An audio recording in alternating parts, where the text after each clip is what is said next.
Hey guys, what's up? It's Sam. I'm back here with another pitch, another movie pitch.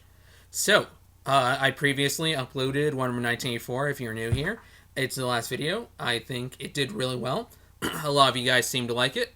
So, here is what I'm doing now. I'm doing a Spider-Man 3 pre-write with all this news that we've been getting about casting, about rumors, about the plot.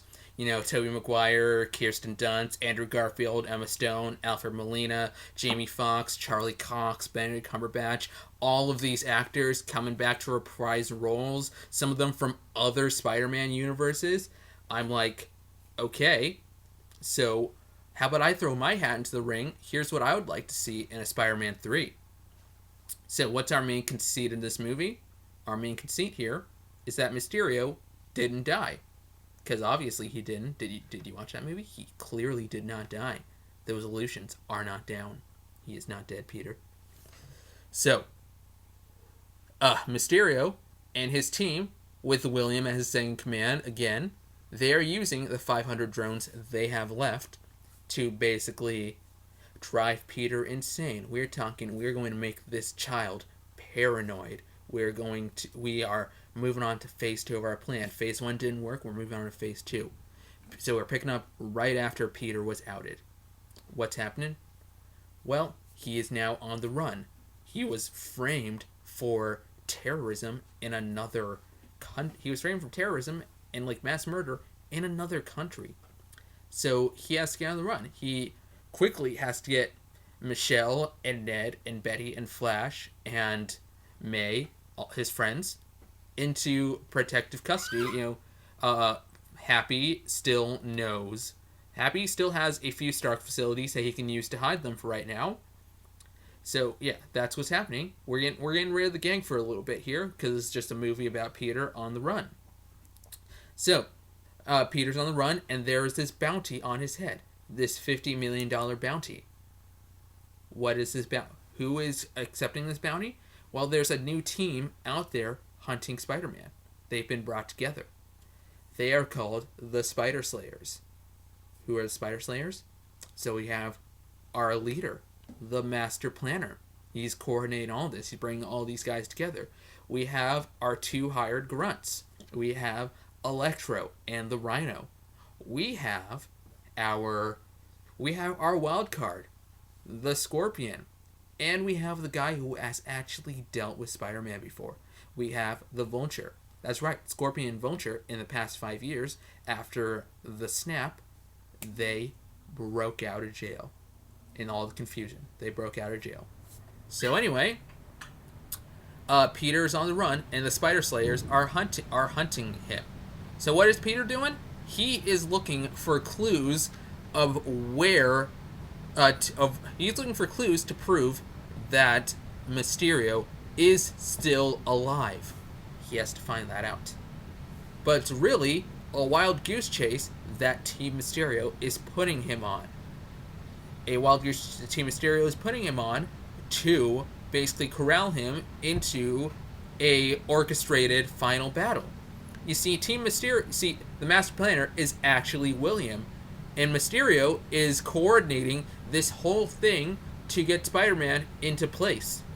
To essentially have the Spider Slayers kill him, because whether he likes it or not, Peter is the only one that can prove that Mysterio is a fraud.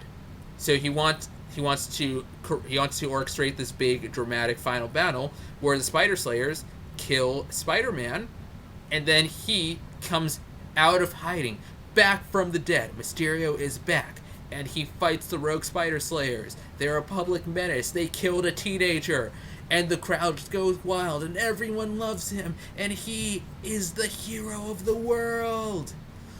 So, what happens next? What's our B plot here? Happy has to prove that Happy and May have to prove that Peter is innocent. They have to prove that footage was doctored. Yeah, they have to prove that footage was doctored, so they have to hire a lawyer. Who do they hire?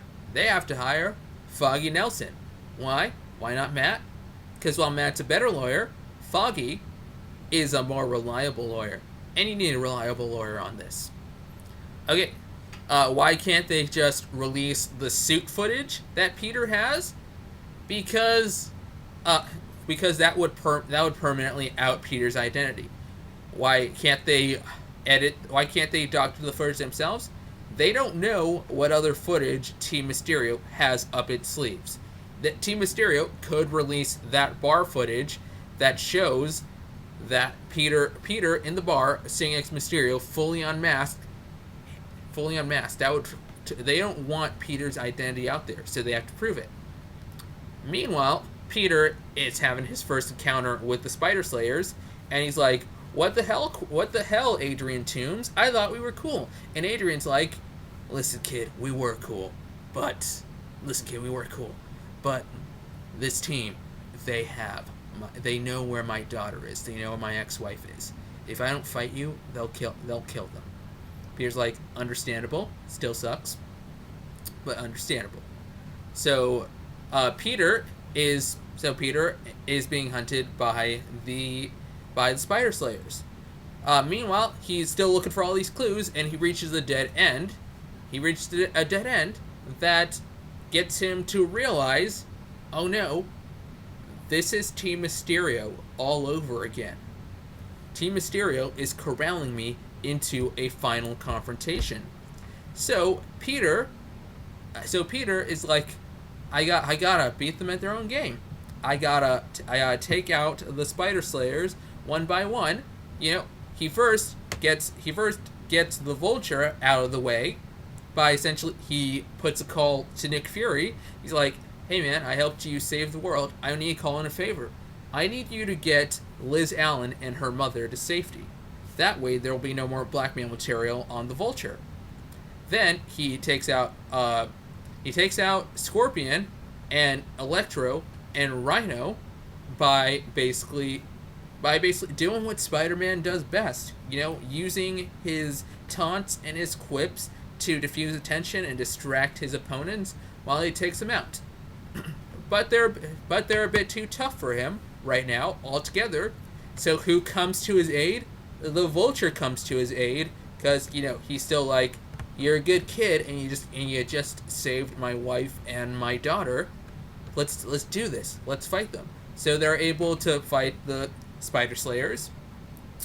And meanwhile, Mysterio is freaking out. He is freaking out. He is like, "No, this is not what's supposed to happen." So Mysterio has to come back out of hiding, and he has to essentially accelerate his timetable to fight Spider-Man. But in the end, Peter is able to defeat Mysterio with one perfectly timed thing. He releases the suit footage that proves that Quentin Beck is Mysterio. This unfortunately outs Peter's identity, but it does save the day. It does prove that Mysterio is a fraud. Peter is able to defeat Mysterio, and now the day is saved. Nick Fury and his group finally show up, and they're like, "We can handle this from here." Peter's like, "Oh, thank you for showing up now." Thanks for showing up now after we did all the hard work. Okay, so we're getting to the end here. What happens in the end? Well, Vulture has to go back to prison. Unlike the rest of the Spider Slayers, he's just going to go back to regular prison because he may have done a heel face turn there at the end, but he is still a criminal. So he has to go back to prison. Meanwhile, the rest of the Spider Slayers, they are going to the raft. They are being taken to the raft. And Peter, the Edith tech, the Edith drone, that is confiscated by Nick Fury's group. And this is now property of the U.S. government, Peter. That's just the way it has to be, kid. It's now our property. So anyway, Peter is now reunited with his friends, and he's like, I can't be with you guys anymore. Everyone knows my identity now. You'll never be safe. It's not the responsible thing to do. I gotta cut ties with you guys, and gotta go back on the run. Maybe I'll join back up with the Avengers, but I can't have a normal life again. But then Nick Fury walks in and he's like, wait. Hold your horses, Parker. Look, you saved the world again. And you saved the world again, so I'm going to do you a favor. I can't get your identity back at the bottle, but I can guarantee that your friends and family will be safe. You can continue to be the friendly neighborhood Spider-Man here in New York until you're 18. But when you're 18, I own you. You work for me when you're 18. So take this happy ending, guys. Take this happy ending. You get to be a kid until you're 18. So we're like, oh, that's a fun happy ending. So is this the greatest movie ever, or the greatest Spider-Man movie ever? No, this isn't a Spider-Verse. This isn't Spider-Verse. But I think it's a fun pitch. See, when I heard all the rumors, and we've been seeing all the rumors about Spider-Verse and all of that coming together, like, all I wanted for Spider-Man 3 was a small-scale story where Peter Parker is on the run trying to prove his innocence. Anyway, tell me what you guys think of this. Do you like it? How would you like to have seen Spider-Man 3 come together? What's your pitch? Are you more pro live-action Spider-Verse or more pro smaller movie where Peter's on the run proving his innocence? Tell me in the comments below. Anyway, I'll see you guys. Have a good one.